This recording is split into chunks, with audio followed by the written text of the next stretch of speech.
Bonsoir à tous.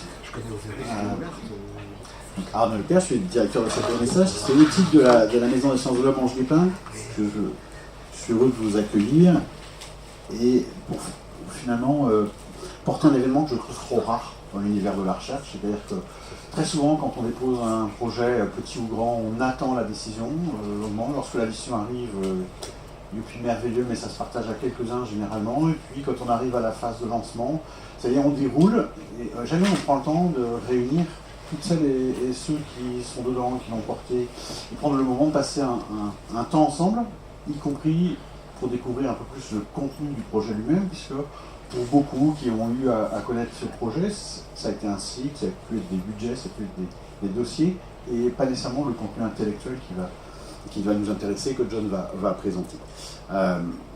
Je voudrais remercier à ce titre-là une série d'acteurs importants, évidemment commencer par notre special guest star, si on parlait le langage d'Hollywood, dans le langage européen du Conseil européen de la recherche, un principal investigator, plutôt les 4 d'ailleurs, qui portent ce projet.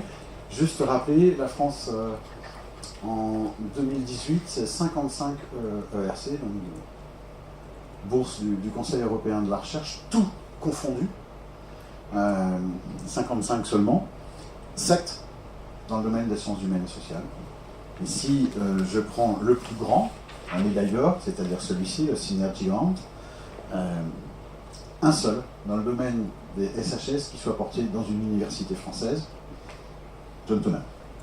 Donc voilà, ça donne aussi un peu l'ampleur de ce résultat, et qu'un chercheur puisse avoir en 5 ans 2 ERC qui sont un peu les médailles d'or des Jeux Olympiques, ça dit quelque chose évidemment d'important. Cela étant, au-delà évidemment des qualités de recherche et personnelles, individuelles de John, je crois qu'on peut dire qu'une réussite de ce type-là, ça s'assoit aussi sur tout un processus collectif, en partie invisible mais très important, et c'est là-dessus que je voudrais mettre l'accent.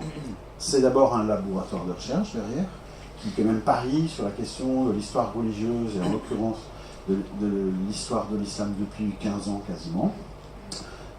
Et donc il faut aussi féliciter tout le travail du CRHIA derrière ça. Ce sont des cellules de soutien qui sont intervenues à différents moments, et en particulier la cellule CAP Europe qui aide à construire. Alors, comme tu es là, je le dis, merci à toi et à toute l'équipe qui est derrière, c'est un point important.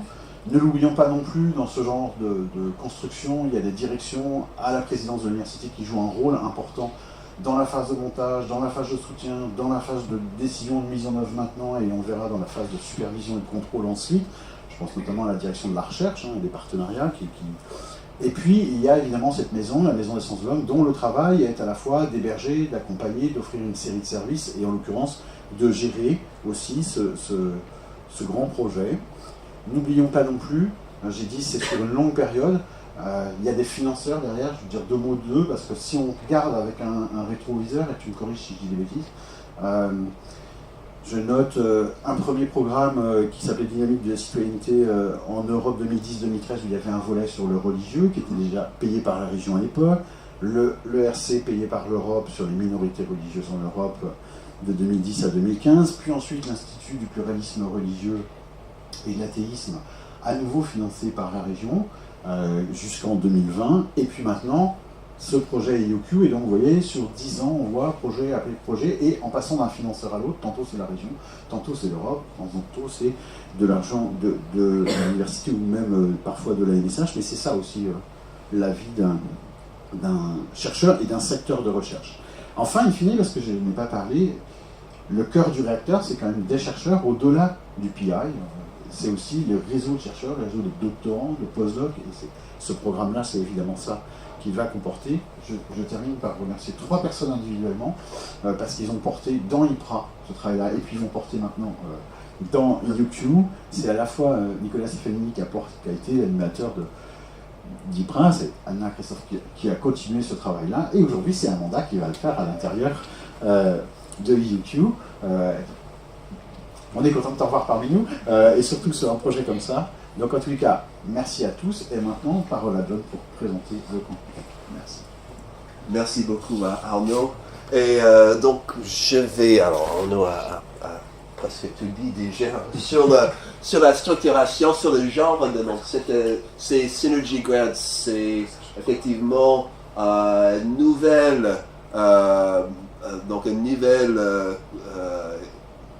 idée de une nouvelle structure, parce que l'ERC auparavant c'était surtout des bourses individuelles pour un chercheur, donc un principal investigator, pour utiliser le langage européen.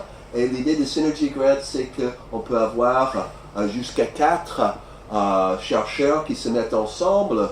Et donc ça explique aussi le montant important, c'est l'équivalent de 4 Advanced Grants, donc 4 fois ce que j'ai eu pour Relmine, cette bourse sur le statut légal des minorités religieuses de 2010 à 2015 que j'ai porté, donc des seuls PI ici à Nantes. Là on est 4, dont chacun dans son institution, donc on a chacun son budget, mais l'idée c'est justement de travailler ensemble et de mettre en place un réseau de postdocs, de doctorants qui vont aussi travailler ensemble. Alors, the European Quorum, qu'est-ce que ça veut dire?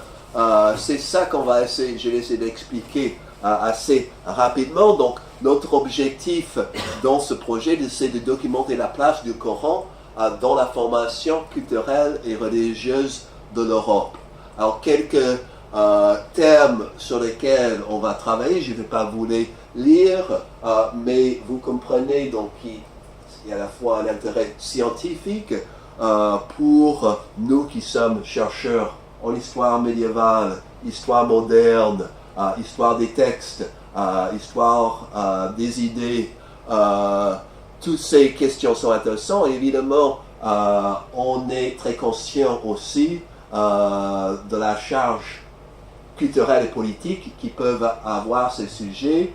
On est conscient qu'on est face à deux discours extrémistes, à la fois un discours de la droite, de l'extrême droite européenne pour qui l'islam n'a pas sa place en Europe, et parler d'un Coran européen. Je viens d'écrire un livre qui s'appelle Mahomet l'Européen, donc je récidive à parler du Coran européen, c'est un peu une provocation dans ce sens. Évidemment, de l'autre côté, il y a certains extrémistes musulmans ou intégristes musulmans pour qui on n'a pas le droit de parler du Coran ou de Mohammed si on n'est pas musulman, que l'idée même d'avoir une approche scientifique, critique au texte coranique pose problème. Donc notre idée, c'est qu'il faut y aller tranquillement, avec beaucoup de recul scientifique, et aborder ces problèmes. Alors, on va essayer de mettre en place, qu'est-ce qu'on va faire concrètement? On a les projets européens sont, là encore c'est le jargon européen, c'est organisé en WP, Work Packages, et on a un Work Package sur ce qu'on appelle Empirical Strand, une base de données qu'on va mettre en place, qui va parler du manuscrit, donc il va mettre en place des informations sur les manuscrits, d'abord, les manuscrits du Coran, en latin, en arabe, mais aussi en traduction, en latin, en français, en d'autres langues. Aussi les manuscrits de tafsir, c'est-à-dire l'exégèse coranique, pour voir comment ces manuscrits circulaient en Europe. Aussi les traductions européennes du Coran, donc des manuscrits, des éditions imprimées, et tout ça, on couvre une période du milieu du XIIe siècle jusqu'au début du XIXe. Et des textes à propos du Coran. Qu'est-ce que ça va donner? Bon, voilà un exemple de à quoi pourrait ressembler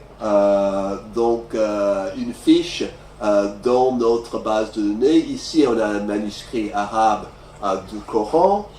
Vous avez une photo de la première page. Vous avez un certain nombre d'informations. Alors, c'est un manuscrit très intéressant parce que c'était on a la date dans laquelle il était copié en 1242 avec le scribe, et on sait qu'il était à Constantinople. Ensuite, à Constantinople, il était chez les franciscains. Ensuite, il y a un dominicain qui l'a ramené en Europe, un théologien qui était aussi au concile de Bâle, donc, et qui l'a passé à Juan de Segovia, qui était un clerc espagnol qui faisait une traduction espagnole du Coran. C'était ensuite utilisé par Théodore Bibliander, un érudit protestant du XVIe siècle. Donc, on a toute une histoire riche de ce manuscrit qui nous révèle pas mal de choses sur la manière où on étudie le Coran. Et évidemment, chaque nom de personne, par exemple, chaque nom de lieu aussi, on va pouvoir cliquer dessus et trouver des informations, trouver une page consacrée à la personne, etc. Un autre exemple, là, c'est une traduction. Là, c'est un manuscrit avec le texte arabe du Coran. Et ensuite, au-dessus, il y a mot à mot, donc de droite à gauche, la traduction latine. Donc, on voit ici, et c'était donc, on a les noms des érudits, donc à la fois celui qui a fait la traduction, Johann Zeckendorf, et celui qui a fait une préface, Johann Heinrich Rottinger, qui sont deux des grands orientalistes de l'époque, donc du XVIIe siècle. On s'intéresse aussi à des textes à propos du Coran, et là, c'est beaucoup plus large, et parfois il va falloir trancher, mais là c'est un texte intéressant. Luther's Al-Quran, being a treatise first written in French by the learned Cardinal Perrin, of famous memory against the Huguenots of France. Alors c'est un texte, donc en anglais ce serait une traduction d'un texte français désormais perdu, où l'auteur attaque le protestantisme en utilisant le Coran, donc en comparant Luther avec Mahomet.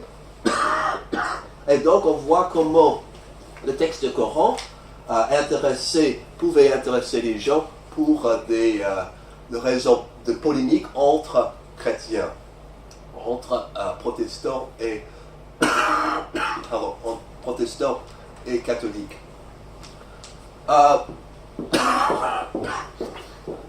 Ensuite, on a à part, donc on a cette base de données. Qu'est-ce qu'on en fait?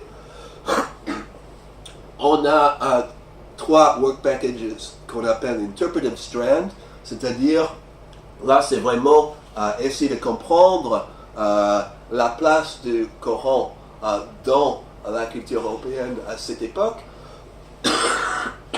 Déjà, le Coran dans des polémiques religieuses, politiques, nationalistes, ça peut être entre protestants et catholiques, comme on vient de voir.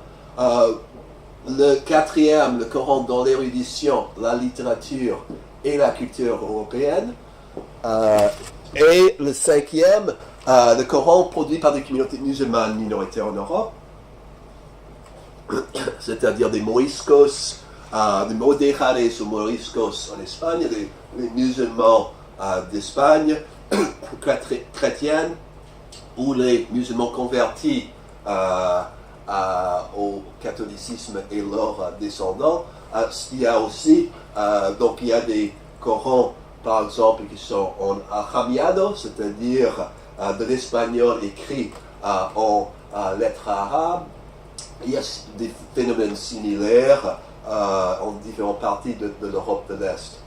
Donc, qu'est-ce que ça va donner? Bon, je vais juste rapidement développer quelques exemples qu'on connaît déjà, mais l'idée c'est qu'on va lancer un appel à postdoc. On espère avoir des gens qui nous proposent des choses qu'on ne connaît pas encore.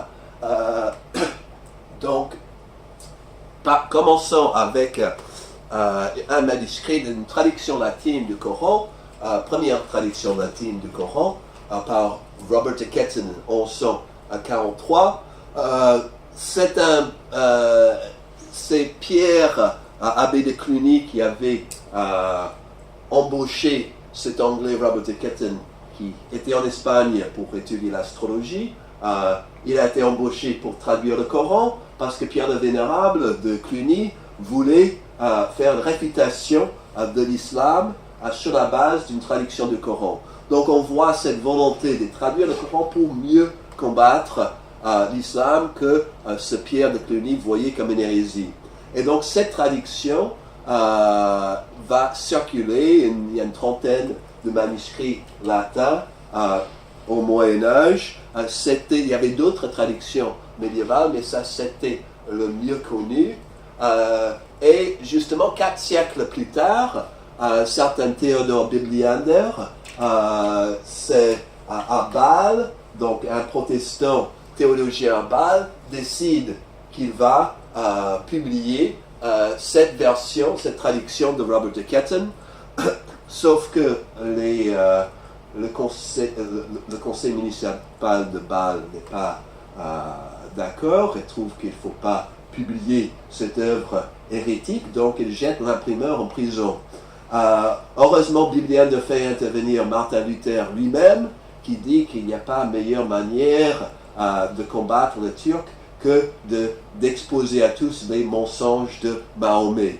Donc on publie en 1543 cette traduction avec une préface de Martin Luther lui-même.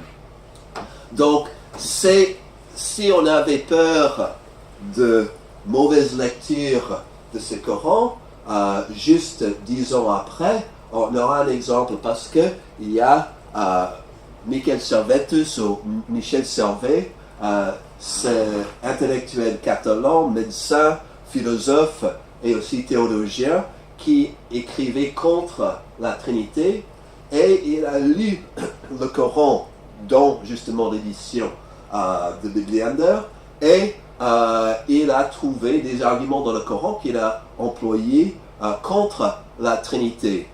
Pour ceci, il était déjà une première fois condamné par l'Inquisition à Vienne, et ensuite il est passé par Genève où il a affronté Calvin, et il était condamné à mort. Il était brûlé sur une pile de ses propres livres, comme on voit dans cette vision un peu romantique du 19e siècle. Je pense que cet artiste a voulu montrer qu'il n'y avait pas que les catholiques qui étaient fanatiques. Donc, effectivement, la lecture du Coran pouvait être dangereuse du point de vue de certains théologiens.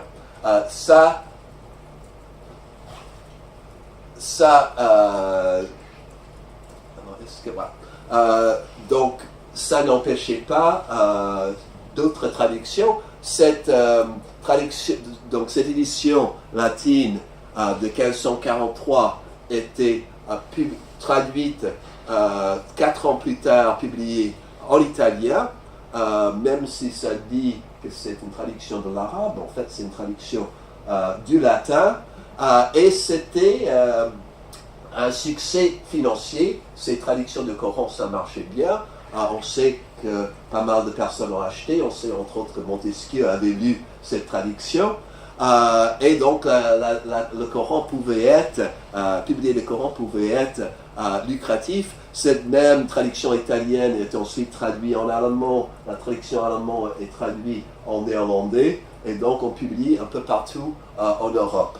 Mais ça peut quand même être dangereux pour certains, notamment par un certain meunier, Menocchio, qu'on connaît par le travail magistral de Carlo Ginzburg, qui était donc au XVIe siècle condamné à mort par l'Inquisition parce qu'il avait fait, entre autres, il avait fait plein de lectures qui lui ont donné des idées hérétiques. Notamment, il avait lu le Coran dans cette fameuse traduction italienne, et il dit aux inquisiteurs: oui, j'ai lu le Coran, et dans le Coran il y a un passage où Abraham détruit toutes les idoles de son père, et moi j'ai trouvé que c'est une excellente idée. On devrait faire la même chose dans les églises italiennes. On devrait détruire détruire toutes les images, toutes les statues. Évidemment, les inquisiteurs n'ont pas trop apprécié, donc il était condamné à mort pour ça et pour bien d'autres opinions hérétiques. Donc, on a aussi, pour donner un dernier exemple, une traduction et de son impact, il y a une traduction pour aller maintenant au XVIIIe siècle. Il y a la traduction par Claude-Étienne Savary, qu'on voit ici. Donc Savary avait voyagé en Égypte, il écrit un texte de lettres d'Égypte qui était une sorte de best-seller en France dans la deuxième moitié du XVIIIe siècle. Et ensuite, elle a traduit le Coran. Elle a dit qu'elle voulait traduire le Coran en Égypte parce qu'il voulait être bercé de la musique de la langue arabe et il voulait essayer de rendre en français la beauté poétique du texte arabe. Et surtout, ce qui m'intéresse, un des lecteurs de cette traduction de Coran était un certain Napoléon Bonaparte qui prenait un bateau destinant d'Égypte, qui avait du temps sur le voyage d'Égypte lire ce Coran et qui va ensuite s'inspirer, notamment Savary aussi a fait une préface à ce Coran où il donne donc une biographie du prophète Mohammed et il dit Mahomet fut un de ces hommes extraordinaires qui, nés avec des talents supérieurs, paraissent de loin en loin sur la scène du monde pour en changer la face et pour enchaîner les mortels à leur chair. Lorsqu'on considère le point d'où il est parti, le fait de grandeur où il est parvenu, on est étonné de ce que peut le génie humain favoriser des circonstances. Donc, j'aime imaginer Napoléon qui lit ces lignes dans le bateau qui l'amène en Égypte. Il dit, voilà, c'est moi. Donc, on sait, il a écrit sur Mahomet et il le voyait en quelque sorte comme modèle. Et sa lecture du Coran est assez particulière, comme on voit dans ce passage. Alors là, c'est à la suite d'une révolte en Égypte qui a été supprimée donc violemment par les troupes napoléoniennes, et il annonce aux Égyptiens aucun pouvoir humain ne peut rien contre moi. Mon arrivée d'accident sur les bords du Nil a été prédite dans plus d'un passage du Coran. Un jour, tout le monde en sera convaincu. Alors, je vois que Napoléon avait lu le Coran beaucoup plus attentivement que moi, parce que je n'ai pas encore trouvé les passages qui annoncent sa venue. Donc voilà juste quelques exemples sur des choses que je connais déjà, mais évidemment, notre idée, c'est en 6 ans de projet, d'explorer d'autres exemples et d'avoir une équipe qui peut nous amener des exemples qui viennent des 4 coins de l'Europe pour essayer d'approfondir ces questions. Donc on a un dernier work package communication et éducation. On va monter vers la fin du progrès du projet une exhibition sur le Coran européen qui sera donc montrera au grand public les fruits de nos recherches. On a donc un accord avec les châteaux des Ducs de Bretagne, donc à Nantes, et il y a d'autres musées donc à Londres, Madrid, à Bruxelles et le Vatican. On va aussi avoir une exhibition en ligne et un catalogue, et on souhaite produire des vidéos éducatives en diverses langues, et on va aussi collaborer avec des instituts de formation d'enseignants dans différents pays européens pour essayer de voir comment on peut produire et diffuser des outils pédagogiques. Et là, pour l'UPRA, on a pas mal travaillé dans ce sens. On a travaillé notamment avec les collègues de l'ESP, et donc ça, c'est quelque chose qu'on souhaite développer. Donc voilà un peu les tenants et aboutissants de notre projet. Bon, là, c'est juste une liste de notre advisory board, donc très international, comme vous voyez. J'insiste pas là-dessus. Donc cette équipe, donc vous avez compris, on a 4 pôles. On a aussi des pôles associés, notamment Barcelone, Amsterdam, Budapest, donc où il y aura aussi des activités. Mais pour ce qui concerne Nantes, on aura donc des activités, des ateliers et séminaires régulièrement, l'exposition qu'on vient de voir. Et donc l'équipe, ça va être, donc on est en train de lancer les recrutements pour 3 postdocs, dont certains, sans doute pas tous les 3, mais 1 ou 2 devraient arriver en septembre, octobre de cette année. 4 doctorants. On a prévu aussi des possibles co-tutelles avec l'Université Autónoma de Barcelone et avec l'Université de Notre-Dame aux États-Unis.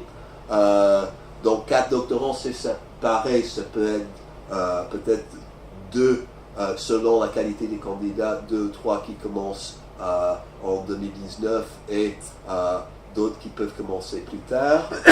On va embaucher un ou une gestionnaire financier et on a aussi une chargée de projet, Amanda Riodepedro ici. Et donc voilà l'équipe nantaise. Et j'ai un peu fait le tour et moi, donc d'abord de remercier à mon tour les uns les autres. Alors là, ce beau logo que vous voyez, c'est le travail, la collaboration entre Lassen Udjdi, que je salue ici, donc je remercie, qui a travaillé avec une graphiste Montana Forbes pour produire, donc c'est Lassen qui a fait la calligraphie et Montana qui est graphiste qui a mis ça ensemble donc pour ce beau logo. Et vous aurez même droit après à des macarons avec ce logo dessus. C'est une grande première. Donc ça valait la peine de venir.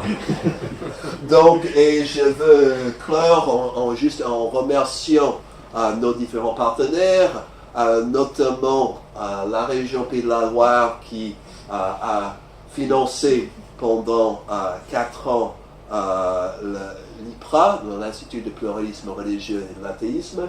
Et comme disait Arnaud tout à l'heure, vraiment ce projet était né dans IPRA en quelque sorte, parce que une des activités de l'IPRA, c'était d'essayer de monter des projets ambitieux.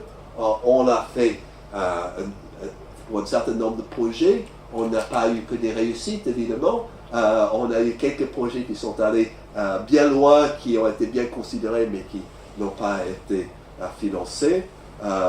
On a un autre projet financé pour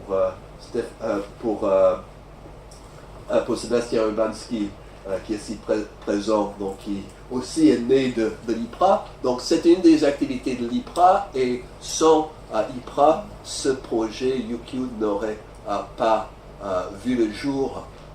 Et donc IPRA est financé jusqu'en 2019. Nous sommes en train de voir si on va pouvoir faire continuer le travail de l'IPRA sous une autre forme. Ensuite, évidemment, je remercie l'Université de Nantes et l'Université Bretagne-Loire parce que effectivement les équipes, et notamment Gaëtan Drouet, qui nous a beaucoup aidé pour monter ce projet. Là aussi, il y a un travail technique qui est très important. Et donc, toute l'équipe qui monte et ensuite qui suit ces projets, c'est essentiel. Et évidemment, la MSH, je suis rentré à la MSH en 2004, je pense. C'est la faute de Denis Bouger, d'ailleurs, ici présent. Et je n'ai pas quitté depuis. Donc j'ai trouvé différentes excuses pour rester. La direction, IPRA, et maintenant, la mauvaise nouvelle, c'est que vous devez me supporter pendant encore 6 ans. Donc merci à les messages qui est essentiel pour la structuration de ce genre de projet. Merci aussi au Château des Ducs de Bretagne. Malheureusement, le directeur Bertrand Guillet n'a pas pu être présent ce soir, mais ça c'est un partenariat qui va être très intéressant, je pense, pour l'expo. Et finalement, donc, merci à vous tous d'être venus et on va aller traquer ça.